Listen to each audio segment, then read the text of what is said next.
لله رب العالمين والصلاة والسلام على سيد المرسلين وعلى آله وصحبه أجمعين. أما بعد فأعوذ بالله من الشيطان الرجيم. بسم الله الرحمن الرحيم. إن الله وملائكته يصلون على النبي يا أيها الذين آمنوا صلوا عليه وسلموا تسليما. اللهم صل على سيدنا مولانا محمد وعلى آله وصحبه وبارك وسلم. ہفتہ واری درس مشکوٰۃ شریف کا سلسلہ ہے اور مشکوٰۃ شریف میں جو بیان چل رہا ہے باب الایمان بالقدر، تقدیر پر ایمان لانے کا بیان چل رہا ہے. اس کی آج دوسری فصل سے شروعات ہوتی ہے. الفصل الثانی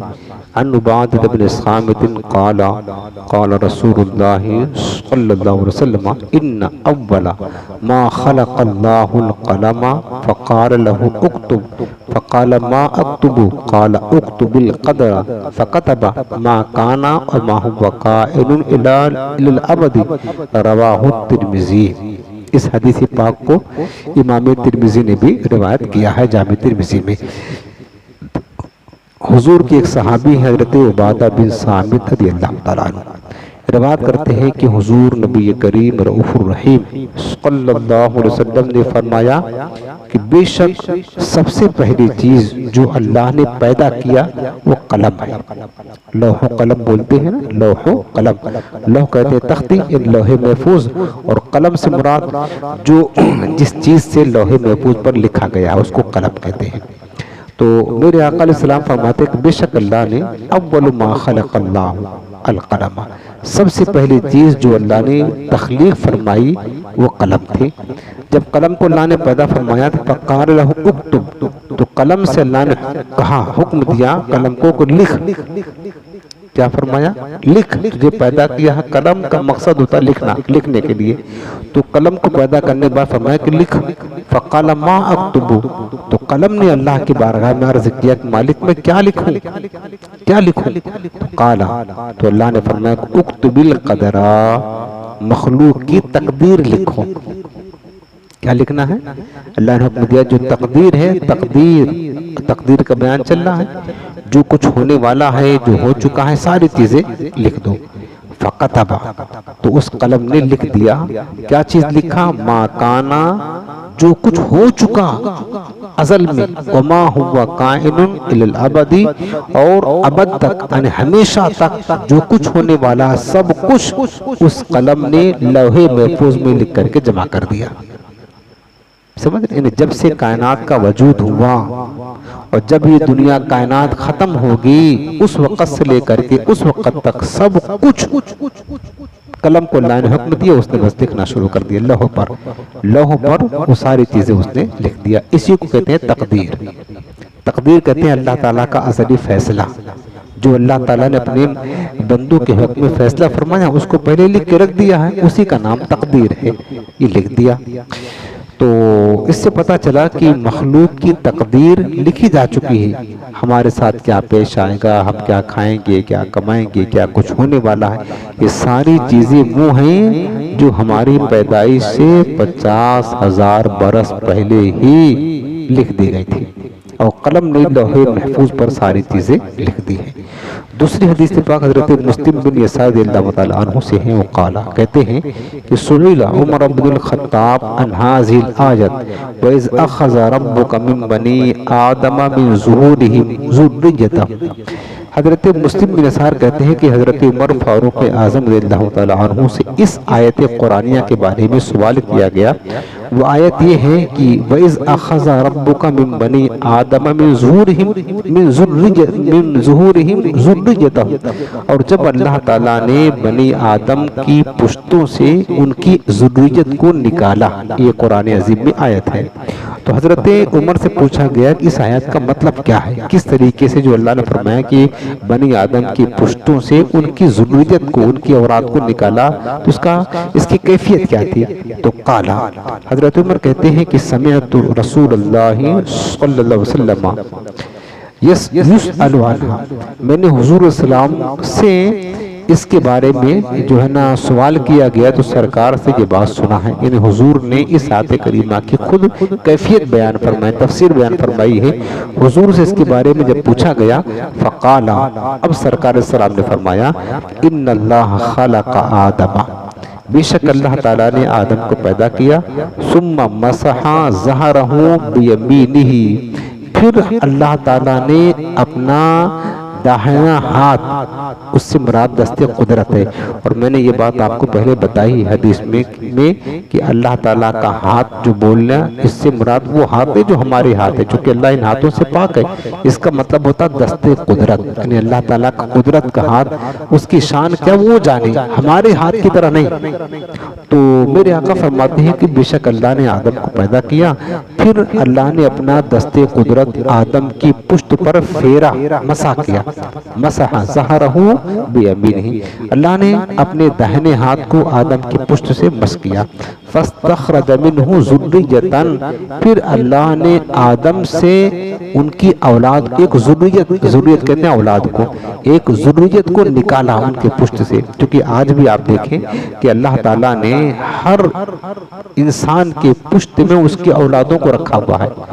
اس کی اولادوں کو، ہماری اولادیں کتنی پیدا ہوں گی ہمارے پشت میں، باپ کی پشت میں ہوتی ہیں، وہاں سے منتقل ہو کر کے ماں کے رحم میں جاتی ہیں وہ اولادیں، وہ ذریت، پھر وہاں سے منتقل ہو کر کے عالم دنیا میں آتی ہیں، باپ کی پشت میں سب اولادیں ہیں جمع۔ تو حضرت آدم علیہ السلام کی جتنی بھی ذریت قیامت تک ہونے والی تھی، اللہ نے سب ان کی پشت میں رکھ دیا تھا۔ اس کے بعد پھر اللہ نے اس ذریت کو ان سے نکالا، فقالا، تو فرمایا کہ خلق تو ہاؤلائی للجنہ، فرمایا کہ میں نے کچھ ذریت کو نکالنے کے بعد فرمایا کہ اس کو میں نے جنت کے لیے پیدا فرمایا ہے۔ اللہ تعالیٰ فرماتا چونکہ حضرت آدم کی پشت میں جو ذریت تھی، ان کی اولاد قیامت تک آنے والی، اسی میں جنتی بھی ہیں، انہی میں جہنمی بھی ہیں، دونوں ہیں نا۔ جو اس دنیا میں آنے کے بعد ایمان پر قائم رہیں گے وہ جنتی ہوں گی، ایمان پر ختمہ ہوگا، جو کفر پر قائم ہوگی وہ جہنمی ہوگی۔ تو اللہ تعالیٰ نے سب سے پہلے جو ذریت کو نکالا تو وہ جنتی تھے، تو فرمایا کہ میں نے ان لوگوں کو، یعنی اس ذریت کو، اس ذریت آدم کو جنت کے لیے پیدا کیا، وَبِعَمَلِ أَهْلِ الْجَنَّةِ، اور یہ جنتیوں کے، جنت والوں کے کام کے لیے پیدا کیا کہ جنتیوں جیسا کام کریں گے، یا عملون، جنتیوں جیسا یہ کام کریں گے، یعنی جس طرح جو عمل جنتی کرتے ہیں وہی عمل یہ کریں گے۔ ثم مسح ظہرہ، پھر اللہ تعالیٰ نے آدم کی پشت پر اپنا دست قدرت پھیرا، فاستخرج منہ ذریۃ، پھر ان سے ایک اور ذریت نکالی، ذریت کہتے ہیں اولاد کو، فقالا، پھر اللہ نے فرمایا کہ خلق تو ہاؤلائی للنار، میں نے اس آدم کی ذریت کو جہنم کے لیے پیدا کیا ہے، یہ جہنمی ہوں گی۔ وَبِعَمَلِ أَهْلِ النَّارِ يَعْمَلُونَ، اور یہ جہنمی جیسا کام بھی کریں گے، جہنم کے لیے پیدا کیا گیا ہے کہ ان کا کام بھی جہنمی جیسا ہوگا، جیسا آج آپ دیکھ لیں کفر شرک کرنے والے کر ہی رہے ہیں نا جہنمی جیسا کام، تو ان کو اس لیے پیدا کیا گیا ہے۔ تو فقال رجل، تو یہ حدیث تو حضور بیان فرما رہے ہیں، تو ایک شخص کھڑا ہوا، اس نے عرض کیا کہ یا رسول اللہ ففیم العمل، اگر ہر ایک بندے کی جنت اور جہنم کا فیصلہ پہلے ہی ہو چکا ہے، ٹھیک ہے نا، یہ تو ہو چکا ہے کہ کون جنتی ہوگا اور کون جہنمی ہوگا، یہ فیصلہ ہو چکا ہے اور یہ لکھا جا چکا ہے تقدیر میں، تو عمل کرنے کا مقصد کیا ہے؟ جو ہم عمل کر رہے ہیں اس عمل کا فائدہ کیا ہے؟ بھئی ہم عمل کریں نہ کریں، اگر ہمارے مقدر میں جنت ہے تو جائیں گے ہی، اور جہنم ہے تو جائیں گے ہی، تو عمل کرنے کا فائدہ کیا ہے؟ صحابی نے پوچھا حضور علیہ السلام کی بارگاہ میں، فقالا رسول اللہ صلی اللہ علیہ وسلم، پھر حضور علیہ السلام نے فرمایا کہ عمل کرنے کا فائدہ یہ ہے کہ سنو، ان اللہ اذا خلق العبد للجنت استعملہ بعمل اہل الجنہ حتی یموت علی عمل من اعمال اہل الجنہ فیدخلہ بہ الجنہ، میرے آقا فرماتے ہیں کہ بے شک اللہ تعالیٰ جب کسی بندے کو پیدا فرماتا ہے جنت کے لیے کہ یہ بندہ جنتی ہے، اس کے مقدر میں جنت لکھ دی گئی ہے، تو اس کو جنتیوں جیسے کام پر لگا بھی دیتا ہے۔ اگر کسی کو جنت کے لیے پیدا کیا ہے تو اس کو اس عمل کی توفیق دیتا ہے جو جنتیوں کے کام ہیں، جو جنت میں لے جانے والے کام ہیں اس کام کی اس کو توفیق دیتا ہے، یہاں تک کہ وہ بندہ وہ کام کرتا رہتا ہے حتیٰ کہ اس کی موت آتی ہے وہ عمل کرتے کرتے جو جنتی لوگ کرتے ہیں، یعنی اہل جنت کے اعمال میں سے کسی عمل پر اس کی موت آتی ہے۔ تو اس طریقے سے جب اللہ نے کسی کو جنت کے لیے پیدا کیا تو اس کو اسی کام میں لگاتا بھی ہے، کوئی جنتی جیسا کام کرے، لہٰذا وہ جنتی جیسا کام کرتا ہے، اس کی موت آتی ہے تو پھر وہ جنت میں پہنچا دیا جاتا ہے، فَيُدْخِلُهُ بِالْجَنَّةِ، پھر وہ جنت میں داخل ہو جاتا ہے۔ وَإِذَا خَلَقَ الْعَبْدَ لِلنَّارِ اسْتَعْمَلَهُ بِعَمَلِ أَهْلِ النَّارِ، اور جب اللہ کسی بندے کو جہنم کے لیے پیدا کرتا ہے تو اس کو جہنمیوں جیسے جہنمیوں والے کام پر لگا دیتا ہے، حتیٰ یموتا، یہاں تک کہ وہ مر جاتا ہے، علی عمل من اعمال اہل النار، دوزخیوں کے کاموں میں سے کسی کام پر، یعنی جہنمیوں والا کام کرتے ہوئے کرتے کرتے اس کی موت آ جاتی ہے، پھر وہ جہنم میں فیدخلہ بہ النار، پھر اس وجہ سے وہ جہنم میں چلا جاتا ہے۔ یعنی مطلب یہ ہے کہ جو صحابہ نے پوچھا تھا کہ حضور پھر عمل کرنے کا مقصد کیا ہے، تو میرے آقا نے یہ حکمت فرمائی کہ اگر تم کو اللہ نے جنت کے لیے پیدا فرمایا ہے تو تم کو اللہ توفیق دے گا، تم جنتیوں والے کام کرو گے اور اسی پر تمہاری موت ہوگی تو جنت میں داخل ہو جاؤ گے، اور اگر جہنم کے لیے اگر پیدا کیا ہے تو اس عمل کی تمہیں توفیق ملے گی جو جہنمیوں کے اعمال ہیں، اور وہ عمل کرتے کرتے پھر جہنم میں موت آئے گی تو جہنم میں داخل ہو جاؤ گے۔ تو ہم عمل اس لیے کرتے ہیں چونکہ اچھا یہ تو ایک اللہ کی طرف سے اصول ہے، اور یاد رکھنا کہ قانون ہے، جو قانون کی پابند بندے ہوتے ہیں، اللہ تعالیٰ کسی قانون کا پابند نہیں، یاد رکھنا اللہ تعالیٰ کسی قانون کا پابند ہے نہیں، یہ تو مخلوق ہوتی ہے۔ اب اللہ چاہے تو اس کے برعکس بھی کر سکتا ہے اور کرتا بھی ہے، ایسا نہیں ایک بندہ ہے ساری زندگی جنت والے کام کرتا رہا، اس کا خاتمہ برا ہو گیا، پھر کیا ہوا؟ جہنم میں گیا نا۔ کتنے صحابہ کرام تھے ایسے ہی، کتنے صحابہ کرام ایسے تھے کہ ساری زندگی کفر شرک پر گزری، کوئی یہودی تھا کوئی مشرک تھا، کفر شرک پر، یعنی جہنم میں جیسا کام کرتے رہے، آخر میں ایک مرتبہ صرف کلمہ طیبہ پڑھا موت ہو گئی، سجدہ بھی نہیں کیا، عمل کیا کیا ساری زندگی جہنم میں جیسے، لیکن مرنے سے پہلے کلمہ پڑھا مر گیا، کہاں جائے گا؟ جنت میں جائے گا۔ عمل کر رہا جہنم میں جیسا اور جا کہاں رہا ہے؟ جنت میں۔ تو بتایا کہ یہ قانون تو ہے، اصل اکثر ایسا ہوتا ہے، لیکن اللہ چاہتا کبھی کبھی اس کی خلاف بھی کرتا ہے، ساری چیزیں اللہ کے اختیار میں ہیں، اور اللہ تعالیٰ کسی قانون کے پابند نہیں ہے، وہ چاہے تو جس طرح معاملہ کرے، کسی کو جہنمی جیسے کام کرنے پر لگا دے لیکن اس کو جنت میں داخل کر دے، کسی کو جنتی جیسے کام میں لگا دے اس کو جہنم میں داخل کر دے، یہ اس کی شان ہے تاکہ بندے ڈریں، یہ اس لیے اللہ تعالیٰ نے تاکہ بندے ڈریں، ایسا نہ ہو کہ تم جو ہے نا نیک عمل کر رہے ہو تو سمجھ لو کہ ہاں اب تو ہم جنتی ہی ہیں، ہم چونکہ نیک عمل کر رہے ہیں جنتی عمل کر ہم جنت ہی میں جائیں گے، کہیں تکبر نہ پیدا ہو جائے تمہارے اندر، ڈریں کہ اگرچہ ہم جنتی جیسا عمل کر تو رہے ہیں، ہو سکتا ہے خاتمہ برا ہو جائے تو اللہ تعالیٰ پکڑ کر کے دوزخ میں جھونک دے گا تو پھر کیا کریں گے؟ جیسا کہ صحابہ کرام کی سیرت آپ دیکھیں، ان کے بارے میں تو کنفرم تھا، عشرہ مبشرہ کا دیکھیں کنفرم تھا کہ جنت میں جائیں گے، لیکن پھر بھی اللہ کے خوف سے کتنا ڈرا کرتے تھے، اپنی اعمال اپنے ایمان کی کتنا فکر مند رہا کرتے تھے، دعائیں کیا کرتے تھے اللہ ہمارا خاتمہ ایمان پر کرنا۔ تو یہ حکمت ہوتی ہے بندوں کی۔ تو بہرحال اللہ یہ ساری چیزیں جو ہے نا تقدیر میں لکھی جا چکی ہیں، مقدر ہو چکا ہے۔ اس حدیث پاک کو بھی امام ترمذی نے روایت کیا ہے، یہ حدیث پاک بھی بڑی طویل ہے، چلے سن لیتے ایک حدیث پاک، بہت دنوں کے بعد نصیب ہوا ہے، تو 4-5 منٹ آگے بڑھ جائے گا تو چلیں گے۔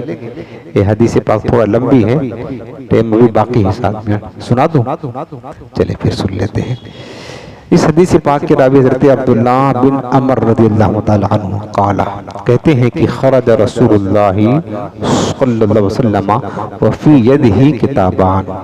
حضرت عبداللہ بن عمر کہتے ہیں کہ حضور السلام نکلے اور حضور کے ہاتھ میں 2 کتاب تھی، سرکار 2 کتاب لیے ہوئے تھے۔ فقالا، تو حضور نے پوچھا کہ اتدرون ما ہذان کتابان، اے میرے صحابہ کیا تم جانتے ہو یہ دونوں کتابیں جو میرے پاس ہے یہ کون سی کتاب ہے، کس کی کتاب ہے، کیا لکھا ہے اس میں؟ تو قلنا، صحابہ کہتے ہیں کہ ہم نے کہا کہ یا رسول اللہ صلی اللہ علیہ وسلم کہ ہم تو نہیں جانتے ہیں، لا ہم نہیں جانتے ہیں، الا ان تخبرنا، ہو سرکار ہمیں تو نہیں پتا ہے لیکن آپ ہمیں اس کی خبر دے دیں، ہمیں بتا دیں تاکہ ہمیں پتا چل جائے کہ یہ کتابیں کیسی ہیں، اس میں لکھا کیا ہے۔ فقالا، تو حضور اسلام نے فرمایا کہ للذی فی یدہ الیمنی، اس کتاب کے بارے میں جو حضور علیہ السلام کے داہنے ہاتھ میں تھی، حضور کے دائیں ہاتھ مبارک میں وہ کتاب تھی، اس کے بارے میں فرمایا کہ ھذا کتاب من رب العالمین، سرکار نے فرمایا کہ یہ کتاب رب العالمین کی طرف سے ہے، یہ کتاب ہے جو رب العالمین کی طرف سے ہے، فیہ اسماء اہل الجنہ، اس میں تمام جنتیوں کے نام لکھے ہوئے ہیں، سبحان اللہ، وَأَسْمَاءِ آبَائِهِمْ، اور ان کے باپ دادا کے بھی نام لکھے ہوئے ہیں، وَقَبَائِلِهِمْ، اور ان جنتیوں کے قبیلے اور خاندانوں کے بھی نام لکھے ہوئے ہیں، سبحان اللہ۔ حضور کے ہاتھ میں سرکار کی قدرت دیکھے، حضور کا علم دیکھے، اس لیے ہم کہتے ہیں کہ جو کچھ کون جنتی کون جہنمی سب حضور جانتے ہیں۔ جو کتاب حضور کے داہنے ہاتھ میں تھی، آقا فرماتے ہیں اس کتاب میں تمام جنتیوں کے نام، ان کے باپ دادا کے نام، ان کے خاندان اور قبیلے کے نام لکھے ہوئے ہیں، اس میں یہ ہے۔ اب جانتے نہیں ہیں کہ حضور کون جنت میں جائے گا، سب کا نام ایڈریس تک لکھا ہوا ہے، باپ کا بھی نام ایڈریس تک لکھا ہوا ہے، کہاں رہتا ہے، اس قبیلے کا ہے۔ فرمایا کہ یہ حال ہے۔ ثم، پھر میرے آقا فرماتے ہیں کہ سب اس میں لکھا ہوا ہے، ثم اجمل علی آخرہم، پھر انہیں سب کے نام لکھا ہوا ہے، فلاں اس کا باپ کا نام ہے، اس کا قبیلہ ہے، اس کے بعد دوسرا جنت ہے، تیسرا جنت، اسی طرح جتنے بھی قیامت تک جنت میں جانے والے ہیں حضرت آدم علیہ السلام کی اولاد میں سے، سب کا نام لکھ کر آخر میں اس کا ٹوٹل لگا دیا گیا ہے۔ مثلا ایک مثال بتا رہا ہوں، تو لاکھوں کروڑوں جنتی ہیں، مثلا 10 کروڑ جنت میں جائیں گے، آخر میں لکھ دیا گیا، جیسے آپ حساب کتاب کرتے ہیں نا، یہ فلاں چیز 10 روپیہ کی، وہ 20 روپیہ کی، 30 روپیہ کی، جوڑتے آخر میں جوڑ کر آپ ٹوٹل لگا دیتے ہیں، ٹوٹل ہوا 560 روپیہ، ایسے اس کتاب میں لکھا ہوا تھا، یعنی سب کے نام، قبیلے کے، خاندان کے، باپ دادا کے نام، پھر آخر میں ثم اجمل علی آخرہم، اب آخر میں ٹوٹل سب کا حساب، سب کی تعداد لکھ دی گئی تھی کہ اتنی تعداد میں جنت میں جائیں گے۔ اب میرے آقا فرماتے جو آخری ٹوٹل تعداد لکھی ہوئی تھی، فلا یزاد فیہم ولا ینقص منہم ابدا، اب کبھی بھی نہ اس میں کسی کا اضافہ ہوگا نہ اس میں سے کسی کی کمی ہوگی، سمجھ رہے ہیں؟ یہ تقدیر ہے، نہ کسی کا اضافہ ہوگا، جو تعداد لکھی ہے ٹوٹل، مثلا لکھی ہے 5 لاکھ 10,000، اب نہ ایک کم ہوگا نہ ایک زیادہ ہوگا۔ مثال بتا رہا ہوں، جنتیوں کی تعداد تو کروڑوں میں، اربوں خربوں میں ہے، تو اب وہ فرمایا کہ ٹوٹل لکھ دیا گیا ہے، سب کا فیصلہ ہو چکا ہے، جنتی کون جہنمی کون، فلا یزاد فیہم، ان میں نہ زیادہ ہوگا، ولا ینقص منہم ابدا، اور نہ اس میں سے کسی کی کمی ہوگی کہ کسی اور کو نکال کر کے جہنمیوں میں سے اس میں داخل کر دے، چلو ایک اور شامل کر لو، ایسا بھی نہیں ہوگا، نہ اس جنتی والی فہرست کسی کو نکال کر کے جو ہے نا دوسرے میں ڈال دیا جائے، ایسا نہیں ہو سکتا ہے۔ پھر ثم قال، پھر میرے آقا نے فرمایا کہ للذی فی شمالہ، اس کتاب کے بارے میں جو حضور کے بائیں دستے مبارک میں تھی، فرمایا کہ ھذا کتاب من رب العالمین، یہ بھی رب العالمین کی طرف سے ایک کتاب ہے، فیہ اسماء اہل النار، اس میں تمام جہنمیوں کے نام لکھے ہیں، اللہ اکبر، واسماء آبائہم، اور ان کے باپ دادا کے بھی نام لکھے ہیں، وقبائلہم، حتیٰ کہ ان کے قبیلے اور خاندانوں کے بھی نام لکھے ہوئے ہیں جہنمیوں کے، ثم اجمل علی آخرہم، پھر ان تمام کو جمع کر کے آخر میں ان کی ٹوٹل تعداد بھی لکھ دی گئی ہے کہ جہنم میں فلاں فلاں فلاں ہوگی، آخر میں جہنمیوں کی تعداد اتنی ہوگی، اب لکھ دیا۔ پھر میرے آقا فرماتے فلا یزاد فیہم ولا ینقص منہم ابدا، اب ان میں سے نہ کوئی زیادہ ہوگا اور نہ کم ہوگا، جتنا لکھ دیا گیا ہے ٹوٹل حساب میں وہی جنت ہوں گے، اور جتنا جہنم کے لکھ دیا گیا ہے وہی جہنم میں جائیں گے۔ فقالا، اصحابہ، تو حضور کے صحابہ نے فرمایا کہ حضور جب ہر ایک کا فیصلہ ہو چکا ہے کہ جہنمیوں کی تعداد کتنی ہیں یہ طے ہیں، جنتیوں کی تعداد کتنی ہیں کون کہنا ہے یہ طے ہیں،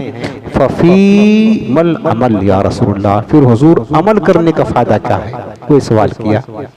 جب ہمارا بھی پتا ہے ہم جو عمل کر رہے ہیں نہیں کر رہے، کس دو کتابوں میں سے ایک میں تو ہمارا نام ہے، آپ کا سب کا نام ہے، یا تو اس میں ہے یا تو اس میں ہے۔ اب ہم مثلا اگر کسی کا نام جنتیوں میں لکھا ہوا ہے اور مہر لگا دی گئی، اب اس میں سے کم نہیں ہوگا، اور وہ عمل شروع کر مطلب وہ عمل شروع کر دے جہنمی جیسا، اور نام لکھا ہے جنتیوں میں تو جنت میں جائے گا نا وہ، اور کوئی بندہ جہنمی جیسا عمل کر رہا ہے اور نام لکھا ہوا ہے اس کا جہنمیوں کی فہرست میں، لیکن وہ جنتیوں والا عمل کرنا شروع کر دے، تو اگر نام جہنمی والی فہرست میں ہے، اگر جو کام جنتی والا کر رہا تب بھی وہ جنت میں نہیں جائے گا،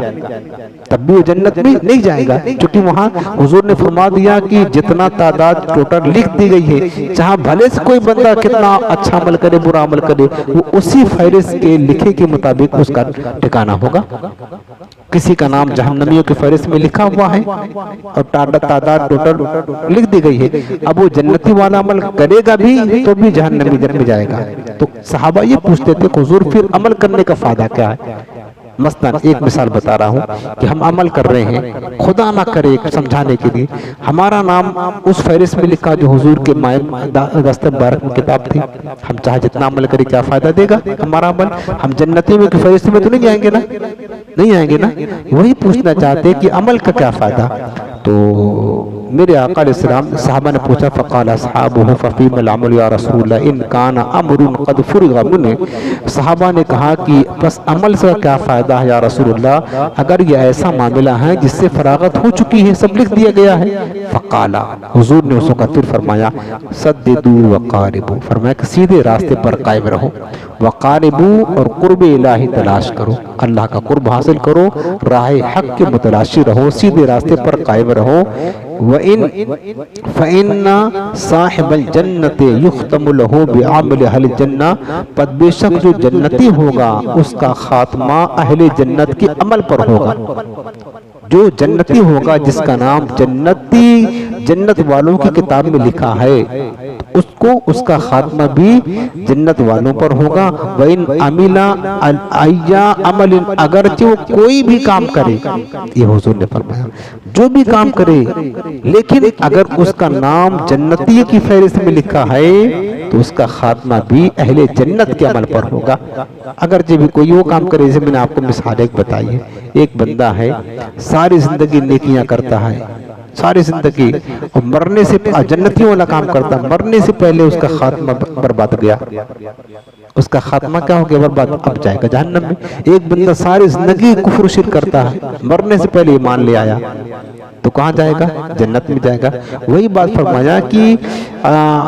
بے شک جو جنتی ہے اس کا خاتمہ جنتیوں کے عمل پر ہوگا۔ وَإِنْ عَمِلَ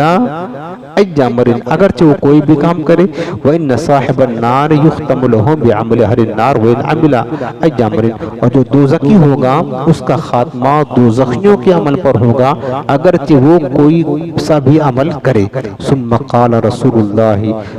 صلی اللہ علیہ وسلم بیدہ، پھر حضور اسلام نے اپنے مبارک ہاتھوں سے اشارہ فرمایا، فَنَبَذَهُمَا، پھر حضور نے ان دونوں کتابوں کو ڈال دیا۔ ثم قال، کہاں ڈال دیا؟ عالم غیب میں ڈال دیا، صحابہ کو بتا کر کے دکھا کر کے تقدیر کا مسئلہ سمجھانا تھا، سمجھا کر کے، اور یہ بھی بتانا تھا کہ دیکھو اللہ نے ہمیں غیب کا علم کتنا دیا ہے کہ حضرت آدم کی ذریت میں از آدم تا قیامت آخری جو بندہ ہوگا، حضور کو اللہ نے وہ بھی بتا دیا کہ کون جنتی ہے کون جہنمی ہے۔ بتاؤ، سرکار کو اتنا علم اللہ نے دے دیا۔ یہ بتانے کے بعد سرکار نے وہ جو ہے نا یوں ہاتھ کیا، وہ کتاب غائب ہو گئی، عالم غیب میں ڈال دیا۔ ثم قال، پھر حضور نے فرمایا کہ فرغ ربکم من العباد، تمہارا رب بندوں کی طرف سے فارغ ہو چکا ہے، تیرے تقدیریں لکھ کر کے کہ کون جنتی کون جہنمی اب فارغ ہو چکا ہے۔ فریقٌ فی الجنہ و فریقٌ فی السعیر، ایک گروہ جنت میں جائے گی اور دوسرا گروہ جہنم میں جائے گا۔ سمجھ رہے ہیں؟ ایک جماعت جنت میں جائے گی اور دوسری جماعت جہنم میں جائے گی. یہ فیصلہ ہو چکا ہے اور اللہ نے سب کا لکھ دیا ہے. اسی کو کہتے ہیں تقدیر، جو اللہ نے مقدر فرما دیا ہے. رواہ ترمذی، اس حدیث پاک کو بھی امام ترمذی نے روایت کیا ہے. اللہ تعالی ہمیں حضور صلی اللہ علیہ وسلم کی مبارک حدیثوں کا فیصلہ فرمائے.